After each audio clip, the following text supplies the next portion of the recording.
Guys, maayong gabi. Kumusta kayo? I hope na okay kayong lahat. 4:31 pa lang sa hapon, pero dark na siya outside. Nakuha na namin yung lamp na binili namin sa Amazon. Open na namin to kanina.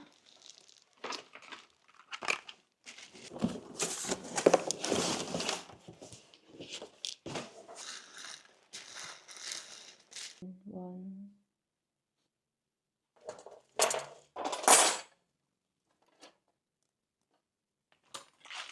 Suhar? Nej, Biur det är defin. fel. Va? Man ska ta den under så. Na mali. Ska biura igen eller? Ja, för man måste ta den underifrån. Man måste ta loss de här benen. Kan du hålla den? Yeah.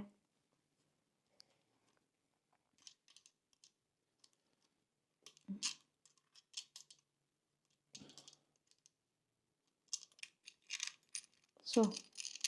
Snurra upp den. Det är inte. Det är inte som du tänker.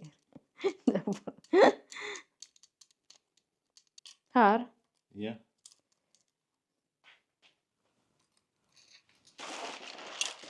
Ta sladden igen. Jag vet inte. Här.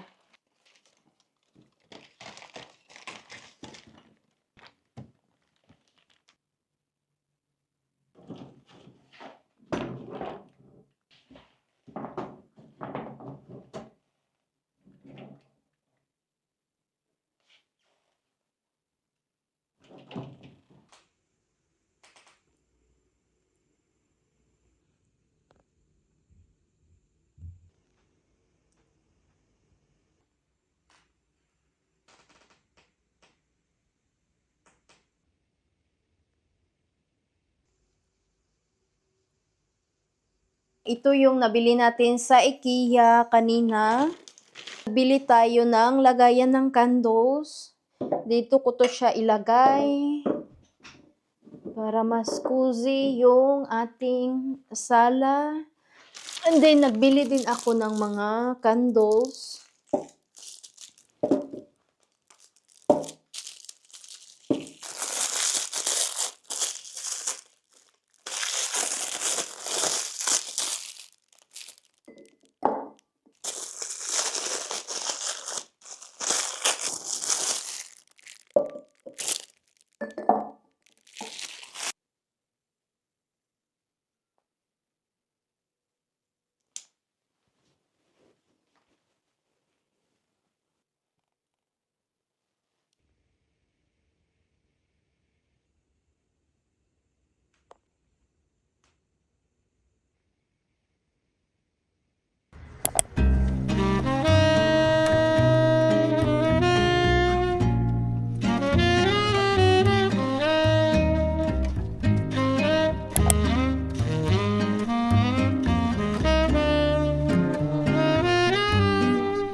Hi guys! Good afternoon! It's already 1 p.m. na and nasa bahay na tayo. Galing tayo doon sa store sa nagtinda bitaw ng eyeglasses and then nagpasukat ako ng bago and then chine-check din yung aking mata. Magkaroon tayo ng new eyeglasses, mga 2 weeks.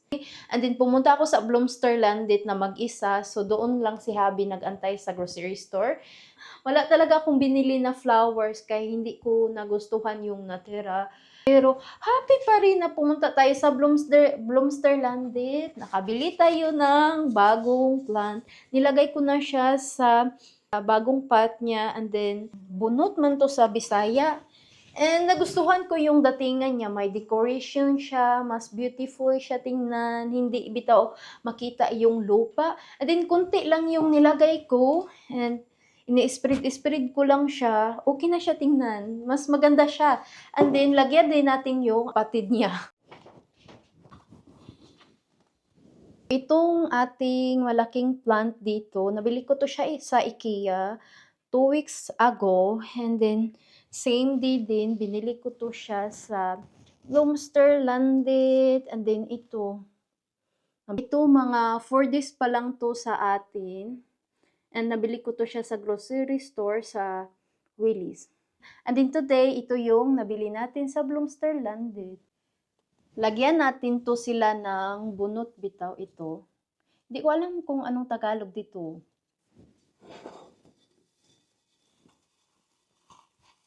Mas beautiful tingnan. Hindi mo na makita yung lupa.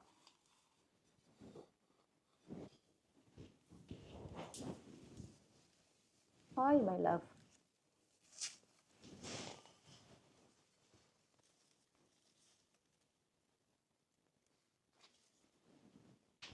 Mas gumanda na yung ating plants.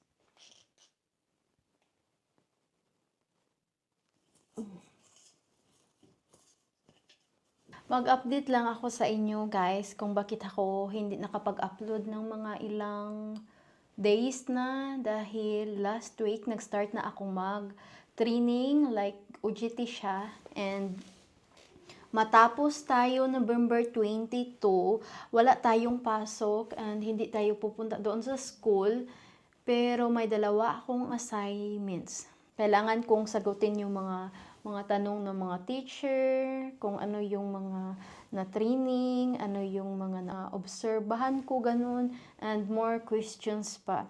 Nabago yung routine natin, and then schedule din sa pagpunta doon sa OJT, and nag-decide na lang ako na hindi ako mag-vlog. Yun yung rason kung bakit tayo hindi nag-vlog mga ilang days. And baka hindi kayo sanay ba, 'di ba? Kay sunod-sunod yung aking mga vlogs, and ngayon kay almost 2 weeks na nawala tayong upload. And then si Bikami bitaw no, kay nag-suggest man siya ng Q&A. So gusto ko na lang siyang gawin na get to know me better bitaw kaysa bitaw na a question and answer. Tingnan ko lang yung mga questions niyo para mas more sharing bitaw ako. And mas makilala nyo pa ako sa aking ma-share. Pero yung mga tanong nyo, i-share ko na lang yung mga sagot. Mas okay kasi sa akin na hindi siya structure bitaw, like kung ano yung tanong nyo, tapos isagot ko lang. Mas ma-detailed ko kapag ako yung mag-share na bitaw. Ay natin yung pag-share sa mga sagot ko para sa question ni B. Kami. B, thank you talaga sa mga tanong mo and sa suggestion mo, kaya makapag-talk ako nito dahil sa iyo. Thank you talaga. Tingnan ko lang yung tanong ni B. Kami kay para bitaw na may guide tayo sa aking i-share. Ang buo ko na pangalan ay Ria Joy Lamustina Barusa.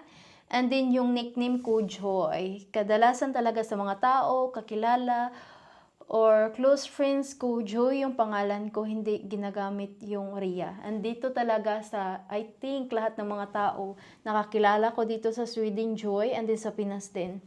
And then yung name natin sa YT or sa YouTube, Joy Garden. Ang Garden kay family name siya ng asawa ko, tapos hindi ako legal na Garden, ginagamit ko lang siya kay feeling ko mas madali lang siyang remember bitaw ng tao kapag nag-vlog ako, Joy Garden. Pero yung pagbasa dito sa Swedish, I think Gerdin. Mag 30 years old na ako this coming November 24. So mag-goodbye na tayo sa ating 20s, sa ating 20 na era, and grabe, iba na talaga kapag mag-30. Sa ngayon na feel ko na talaga na mas less na yung aking energy, and then kailangan ko nang mag-save, and then more about siya na i-analyze ko muna yung mga things na gusto ko or yung sa daily life bitaw ko. The more you age, na feel ko lang talaga na mag-list yung energy. Kaya mas prioritize ko na yung sarili ko or pinaka-importante na mga bagay na gawin ko. And na-enjoy ko na yung life na kalma. Kay hindi talaga ako makalma before. Diferensya talaga kapag magkaedad ka na. And ang dami mo nang natutunan. Yung paborito ko na kulay, beige. Nakakalma ako kapag magsuot bitaw ako ng beige or may makita ako ng beige or yung gamit namin sa bahay. As in, simula nung 25 years old ako, tinatry ko bitaw na i-improve yung sarili ko, yung gusto ko bitaw na life na kalma lang bitaw, yung makaya ko yung sarili ko na ikalma kahit hindi ko feel yung day ko, especially kapag monthly.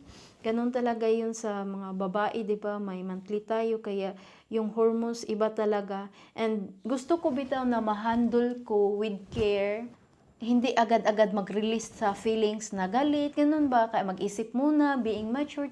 Yun yung dream ko. At ngayon, hindi naman siya perfect, pero at least mas nag-improve na ako. Napagod talaga ako sa sarili, kaya nagbago talaga ako ng lifestyle. And then, mas naging okay na yung aking mindset bitaw. Color lang siya sa akin, pero nag-detailed pa ako, nag-share pa ako sa inyo ng something. Kay connection talaga siya lahat, kung ano man yung mga paborito ko, ano yung lifestyle ko, as in connection siya. And about naman sa food, ang dami kong food na mga paborito, and then akala ko before hindi bitaw ako mapili sa mga food dahil paulit-ulit laman yung food na kinakain ko, kaso hindi bitaw ako ma-explore. Paulit-ulitin ko yung food na fried chicken. Wala akong sawa niyan kahit everyday. Pag may magluluto sa akin ng fried chicken or makabili lang ako everyday dito, pwede lang yan everyday. Sinigang. And then, yung pinaka na-miss ko talaga no, mga ilang years na kung hindi nakakain. I think 5 years na. Sinuglaw. Mahilig ako magawa ng sinuglaw sa atin. And paulit-ulit ko yung kainin before. I think almost every week nung nandyan pa ako sa Pinas. Ngayon, hindi na ako nakatry. Dito kasi, kailangan bitaw na i-fit yung season kung kailan ka mag-grill. Tapos, wala din akong mabilihan bitaw na yung fresh bitaw na isda.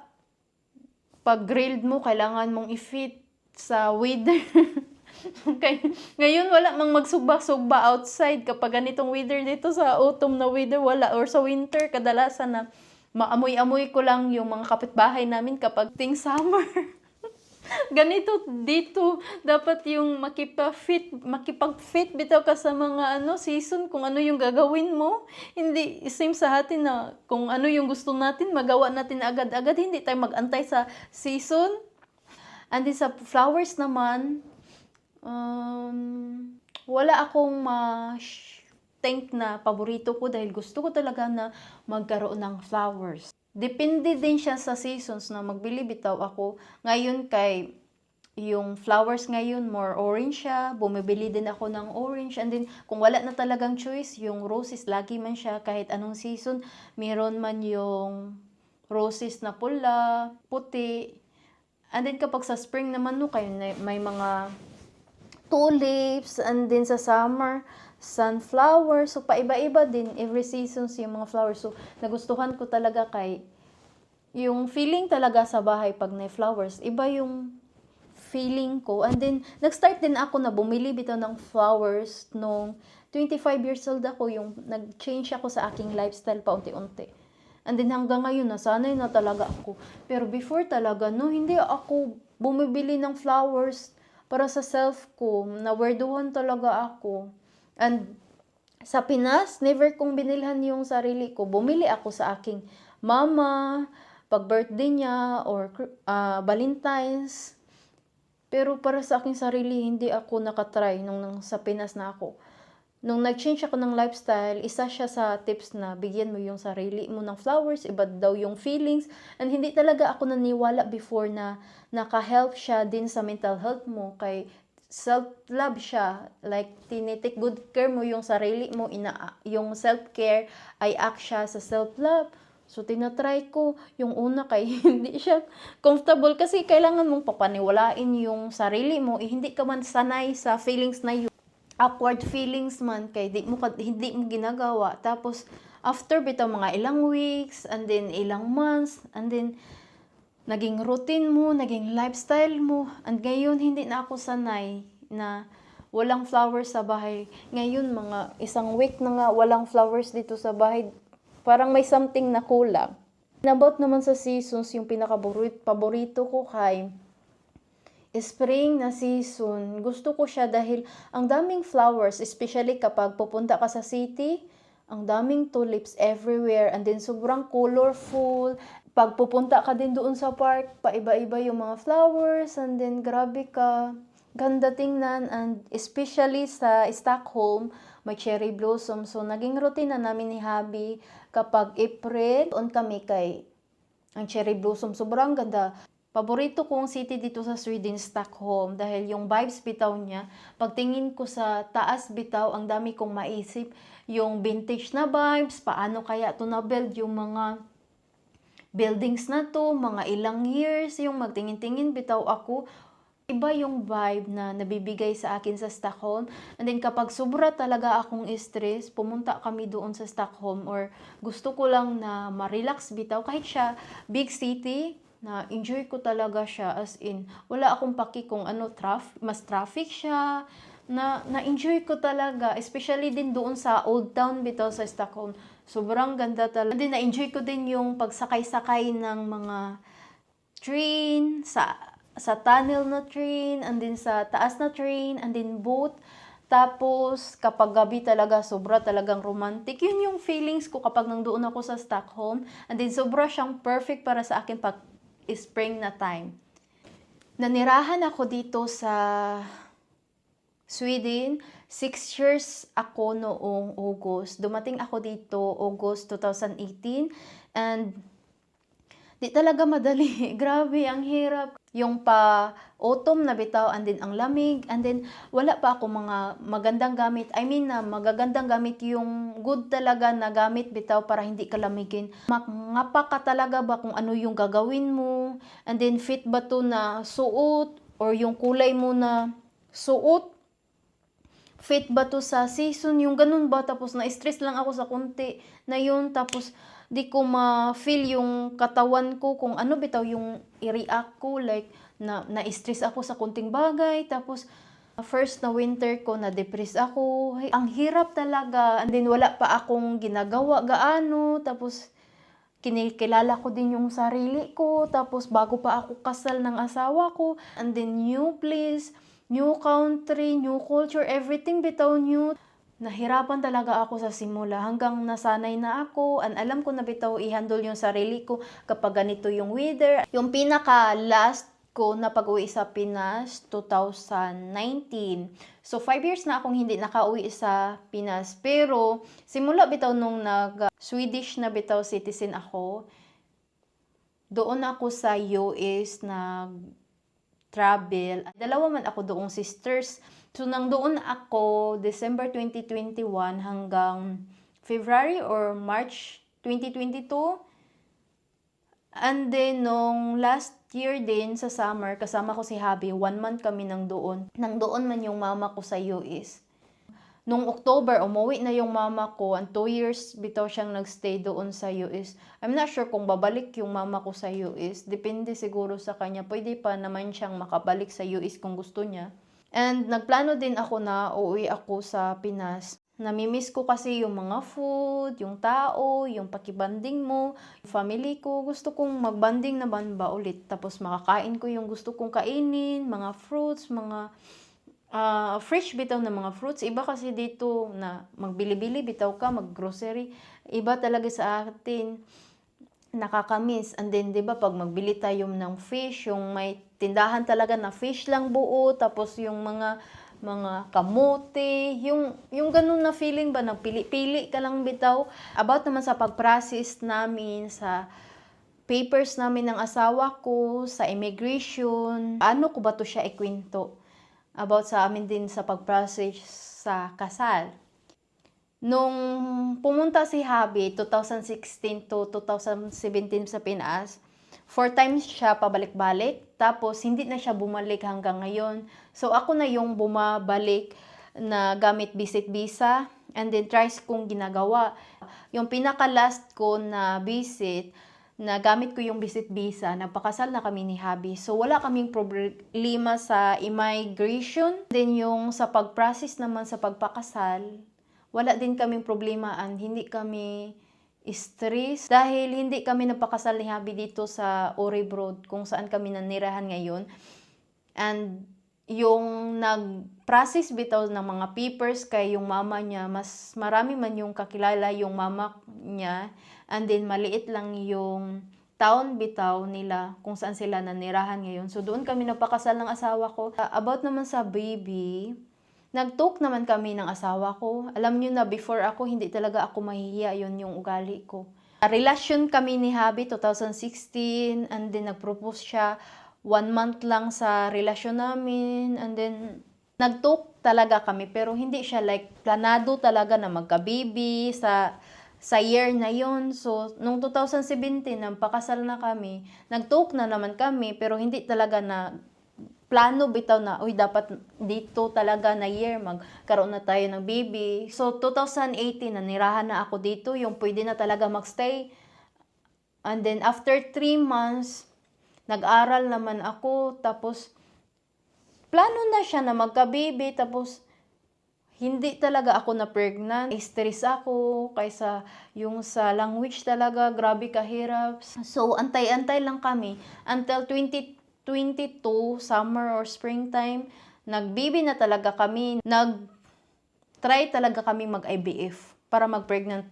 Nakala ko talaga madali bitaw. Akala ko 100% okay na. Sobra talagang hirap yung process, as in. Di talaga madali. And kung nag-watch kayo sa vlog bitaw ni Alex Gonzaga, makarelate talaga ako. Hindi pa lang kami pregnant, grabe na yung pinagdaanan namin. Sakit na nakita mo na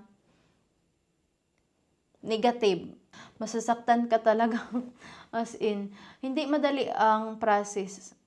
Yung physical, mental mo, hindi okay. Tapos pag negative, ma-disappoint ka talaga. Yung feeling mo bitaw, ginagawa mo na lahat, pero hindi ka pa rin na pregnant. Especially kapag IVF, ang tingin ko talaga before, na ma-pregnant ka na, wala nang maging problema. Hindi pala ganun.